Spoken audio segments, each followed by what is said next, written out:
Viewers, I bring you greetings in the name of the Lord Jesus Christ, our Lord and Savior. Tonight, you may wonder who is on the line talking to me. I am your fellow brother, Pastor James from Winners Chapel International, Brazzaville and Congo, personally.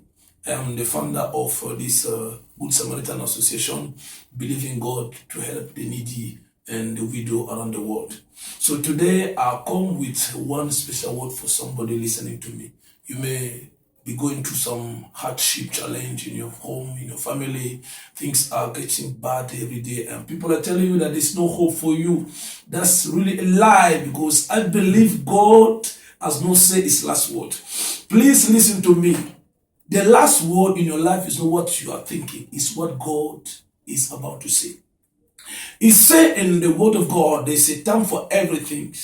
There's a time to be born, a time to grow, a time to pass.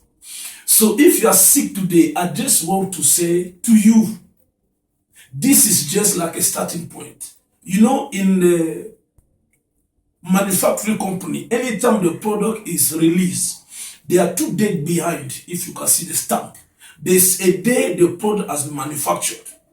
That's like the starting point of the product, and then the expiry date. After the expiring date, the product is useless in the world. So no matter what you are going through, if I should consider your situation like a can of sardine, the day the sardine expired, the sardine is now useless. So that's your situation. When the expiring date comes, it becomes useless. It cannot harm you, it cannot destroy you anymore.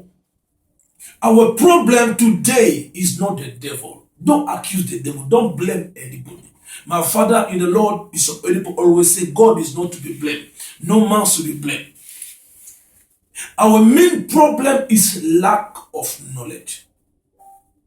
Jesus Christ, our Savior, all throughout his ministry, how can you imagine God crying? It's something unbelievable. But the Bible says that Jesus cried twice in the Bible. The first time it was before the tomb of Lazarus. And then number 2, it was over Jerusalem because of the ignorance.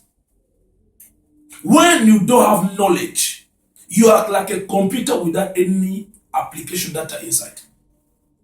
So please, I want just you to know, you don't need to die before your time. God is still at work. Things can change in your life. All you need to do is to look for knowledge. Go for knowledge. If you are not knowledgeable enough, no, this small situation can kill you. The true knowledge I'm talking about, not biography, not philosophy, no mathematics, no. It's good to have all those knowledge, but the main knowledge is the word of God. Jesus, the Lord say, Jesus in John chapter 8 verse 32, he said, you shall know the truth. He didn't say you should go to the church or should go to the market. No, you shall know the truth, and it is the truth discovered that guarantees true liberty.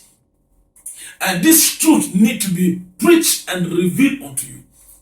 That's why the need of knowledge become important today. Who are you? Who are your teachers? Where are you getting your knowledge? If it's not from the word of God, the danger is that suffering will still continue. Whereas the price has been paid, I'm bringing to you this gospel of the Lord Jesus Christ. That same man that was rich, he became poor for all of us. His name is Jesus. If you give him your heart, I think things can change. And I'm trusting God tonight as you're listening to me. No matter where you are, that God is telling your life. The Lord bless you. I will keep this message, and then I believe that God will bless you. Thank you for watching, and keep on watching for all to blessing. The Lord bless you once again. Amen.